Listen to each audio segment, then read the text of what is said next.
thoughts?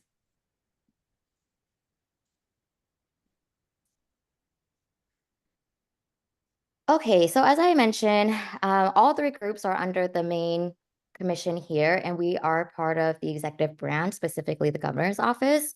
And I know many people on this call has been part of at least, one or all three of these groups. And so the first group I just want to touch base on is the Juvenile Justice Oversight Committee. This really was created after a lot of the big juvenile justice policies that passed in Utah in 2017. And it created this oversight committee to really oversee all state legislation and implementation, data collection on various point of contacts, as well as make recommendations based on the data that's collected to the legislator.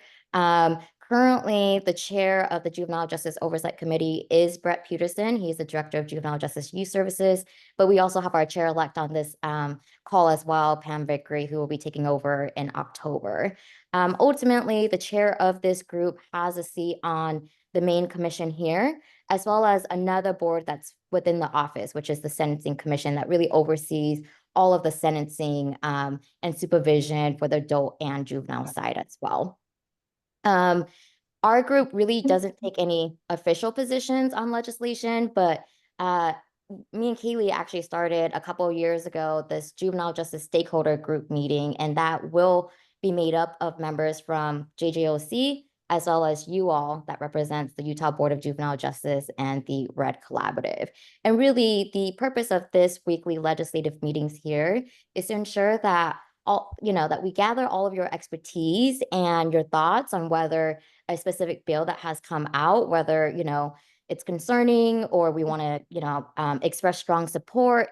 And so what we do as staff is then take all of your feedback, and the chair of the Juvenile Justice Oversight Committee will primarily be in charge of sharing that with the main commission meetings that meets on Mondays. And so that's really kind of the process we continue to continue implementing as we approach this next legislative session. This group also have various working groups that I know several of you that have expressed interest in being on. So they're really as needed. So a couple of groups, and I say a couple, there's really 5, so that's a lot, but I think it really shows the interest in juvenile justice issues at this moment. One is on reintegration plans, and so that's really the segue between once a youth gets into the system and notification to the schools, and really allowing schools and the school partners to create a reintegration plan that will help the student be successful in reintegrating back into the school, regardless of the underlying offense. The second group that we have, I'll speak on the second and third group because they really closely relate. One is on youth gun violence and school safety. And I think the name says it all.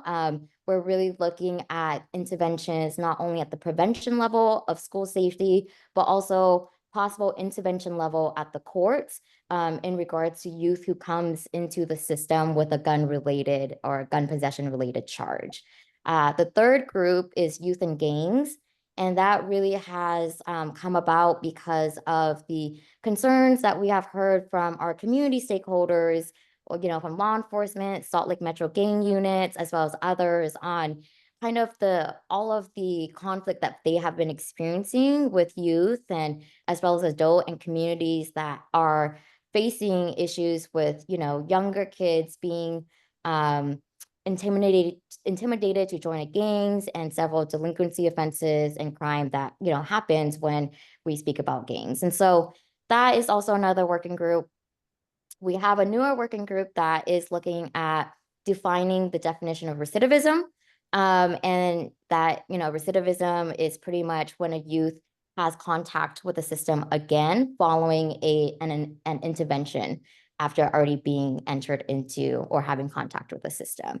And so that group is really looking at, do we have a statewide definition? And really this is going to help us measure, is specific interventions, whether it's at the court, with juvenile court or juvenile justice youth services, what does that recontact with the system look like? And can we also have other measures like, has their protective factors grown? Has their education and GPA, has that also increased? So looking at several measures there.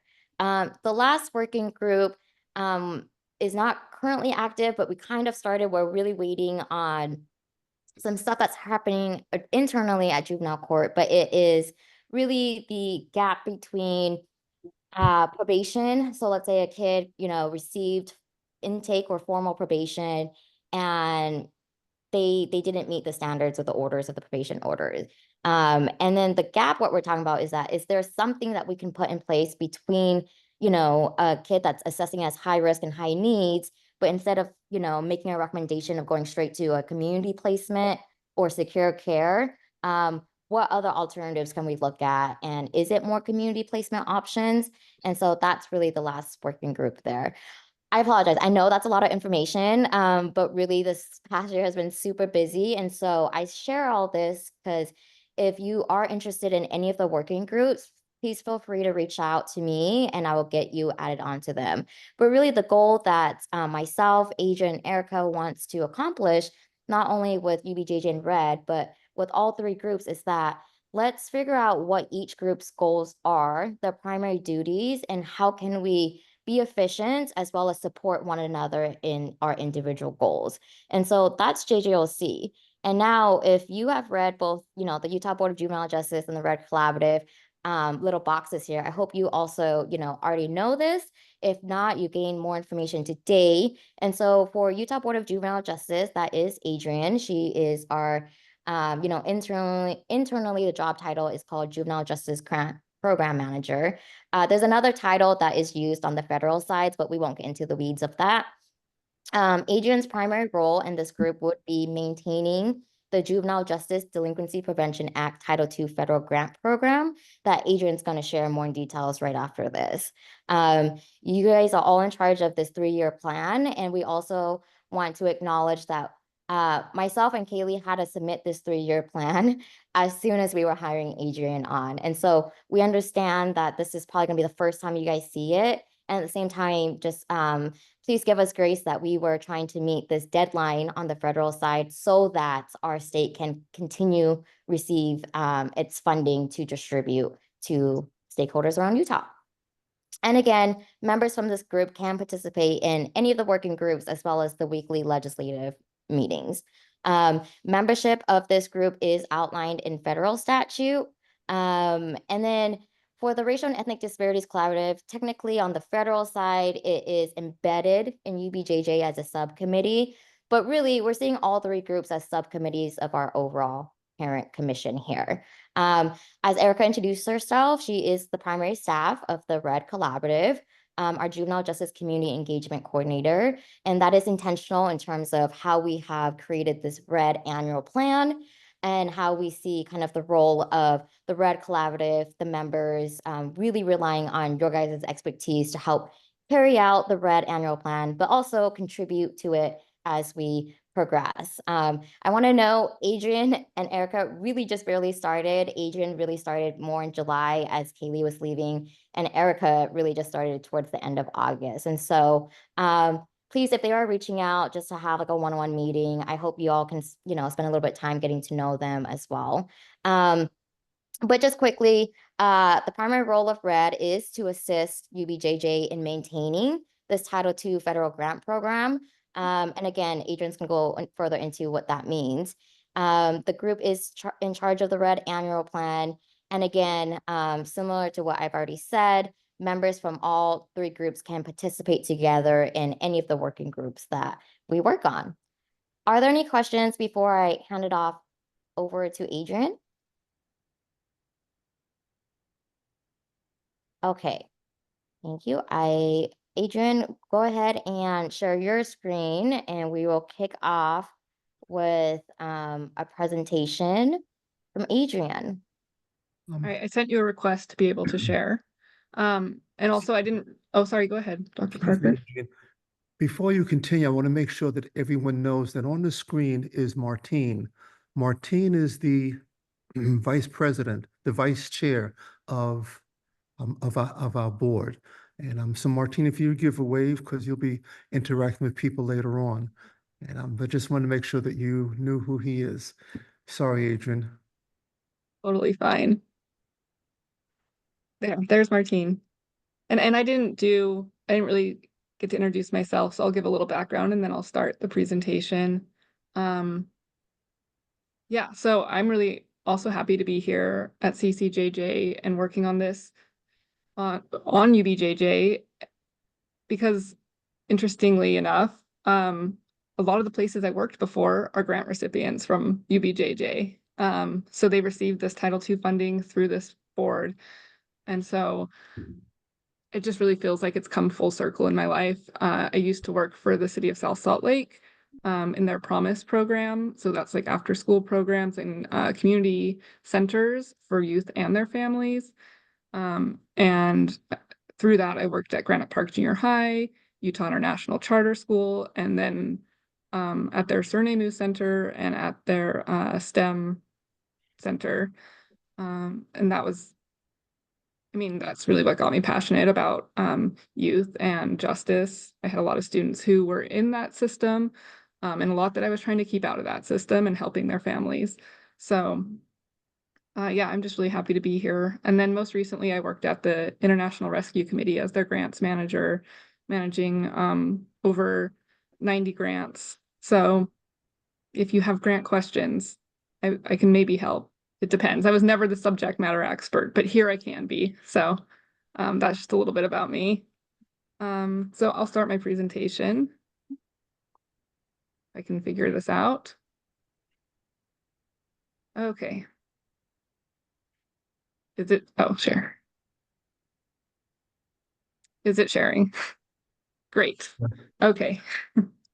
Yeah, so because we have two new people, we thought this was a good time to kind of do a little refresher or overview of our group. And I don't know how much everybody knows about, you know, the Juvenile Justice Delinquency Prevention Act, which is really why we exist in Utah.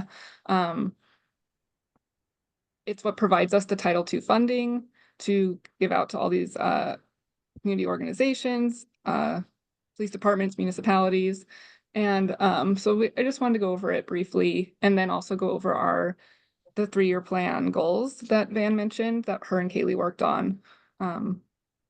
And they were submitted in July and they have not yet been approved.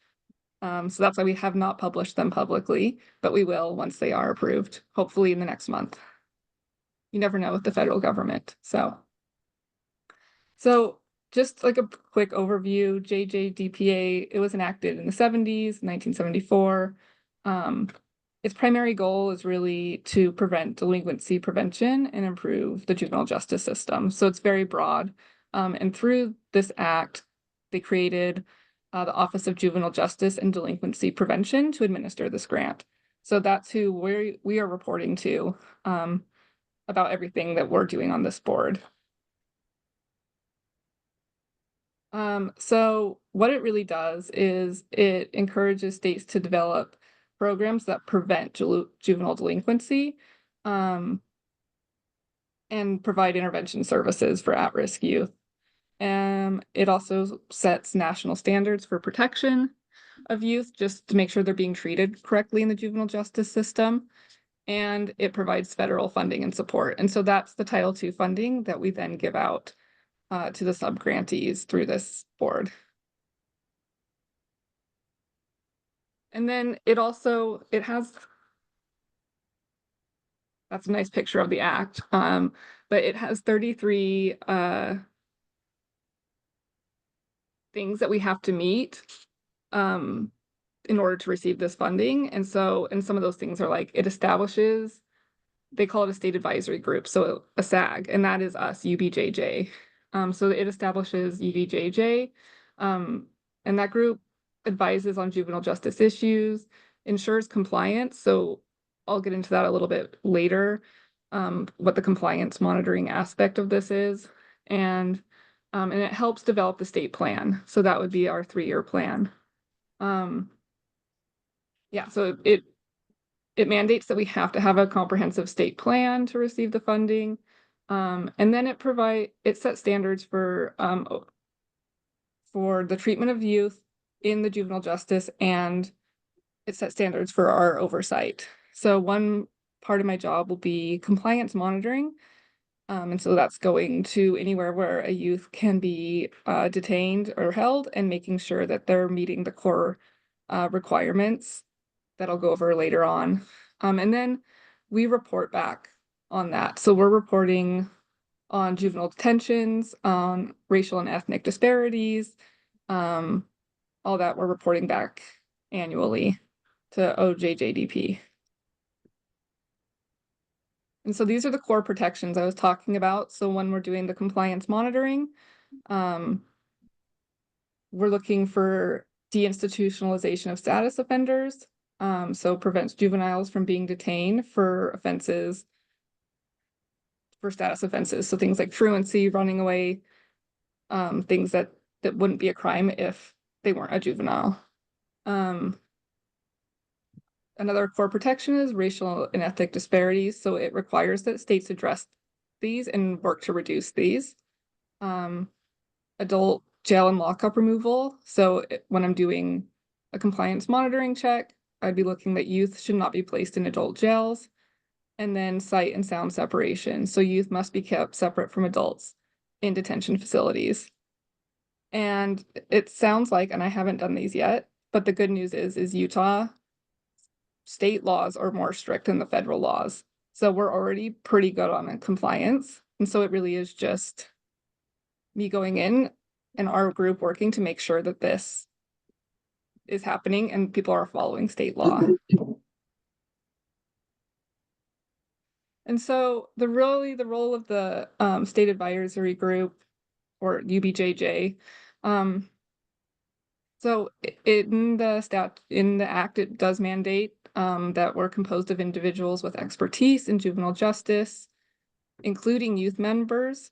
And we will talk about that a little later, about how we're going to fill, our youth membership, and make sure we're meeting. There's about 10 roles that we have to meet on UBJJ, and there are some vacancies.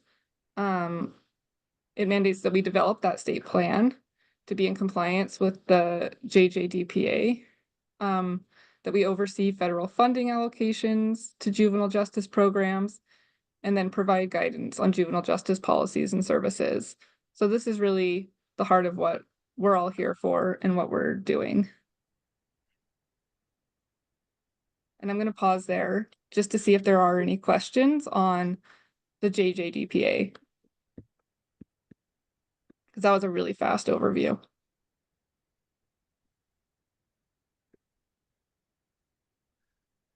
I remember the first time I heard an overview like this, and then afterwards it was asked, are there any questions? I sat there thinking to myself, no, I don't have a question. And I think 2 o'clock that morning, while I was asleep, I woke up in a sweat, realizing I didn't understand anything they said. So I had 1,000 questions. So if you don't have a question now, you probably will have a question a little later. And please ask me. And I'm also just learning it as well. I have it, with me in a binder, and I read it. So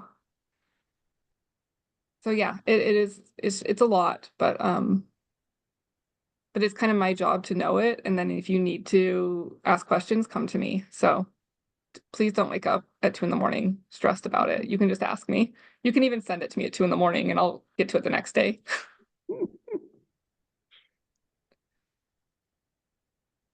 Okay, well, yeah, if you have questions, please come to me, and just know that I'm learning it, and it really is what I'm focusing on getting really knowledgeable about.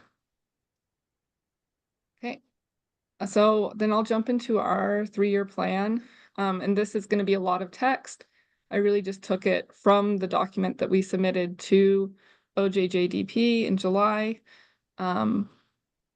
So let me just get into it, and I sent everyone the document, so please, you can read through it if you'd like.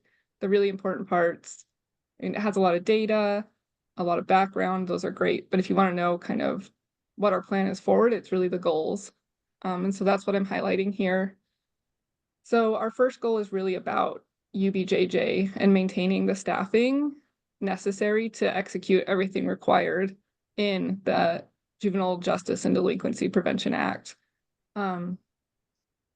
So we have 4 objectives to meet this. So we would administer a system through which federal funds are available to eligible entities. So that's really our subgranting process.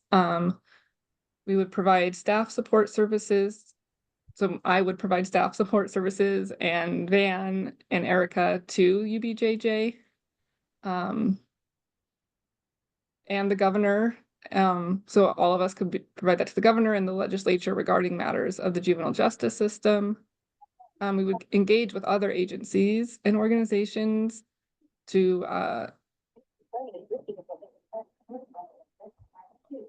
I heard someone, I didn't know if it was a question, to work on delinquency prevention, and then maintain compliance with, with JJDPA, because that's really at the core of all this. So to do this, we would have our UBJJ. I put in the middle, coordinate subgrantee application and selection process, because that is a really big aspect of what UBJJ does. It's a big process, and it's really important, especially even a small amount of funding is such a big deal to any nonprofit or agency. So that really is helping us do that delinquency prevention. We will engage in the development of policy and legislation related to juvenile justice, develop, implement, and report on all of our plans, participate in state and national meetings and conferences. Internally, we monitor subgrantees receiving federal funding, and submit a report to the governor or legislature at least every 2 years. The second goal is really about the compliance monitoring aspect of this. So maintaining compliance with 34 USC, blah, blah, blah. That's really just a part of JJDPA.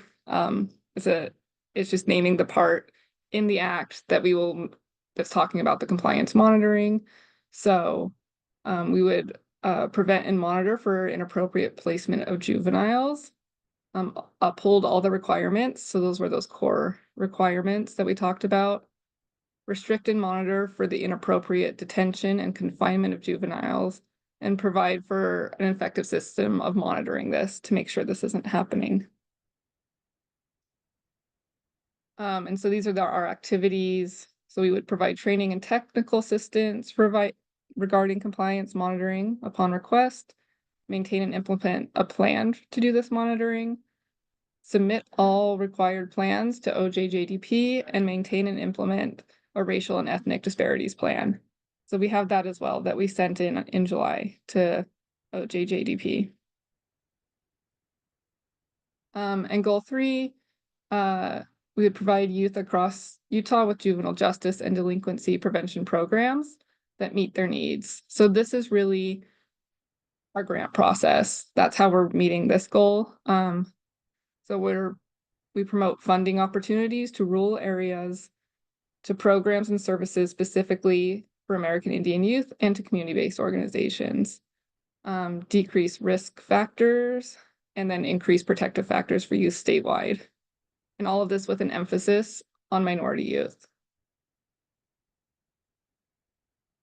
And so this is really about our grant process. So we would allocate the federal funding for programs and services. We would allocate federal funding. We specifically called out American Indian tribes, because there is funding set aside specifically for that can't be used for any other programs. Work with grantees to identify and address racial and ethnic disparities in the population they serve, and then provide training and technical assistance upon request. And then our last goal is to increase opportunities for individuals to expunge their juvenile court records, because we also have money set specifically aside for expungement. And so our objectives are to promote juvenile court record expungement services, and then increase public awareness of those. And the plan is to do this through allocating federal funding to those programs, to work with grantees to identify and address. Oh, I just realized that I made the slide the same on accident. So we are doing this through giving it to, especially to the expungement clinics. And I know Kaylee was super involved in that in the past. And so we really hope to keep doing that moving forward, and really spread the word that expungement is important because it can affect your future. And so that's how we would be doing that. Yeah, so I can stop sharing because we will go to this next one later, but I wanted to see if anyone had questions about our 3-year plan.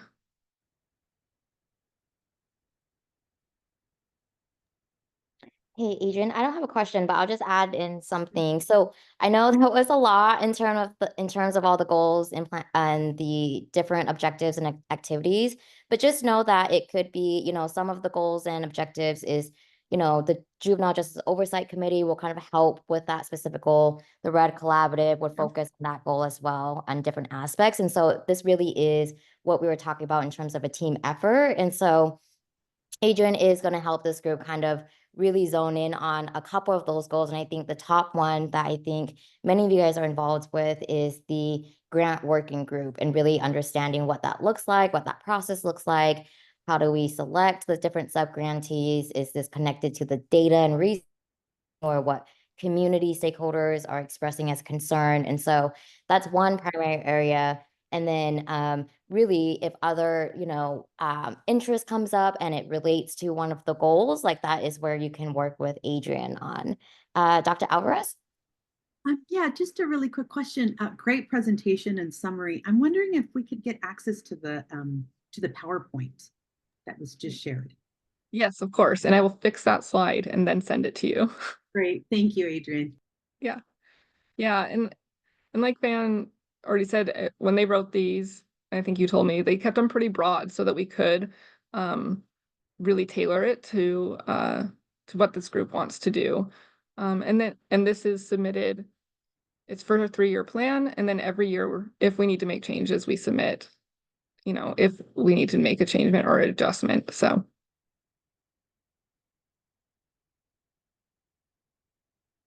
Any other questions?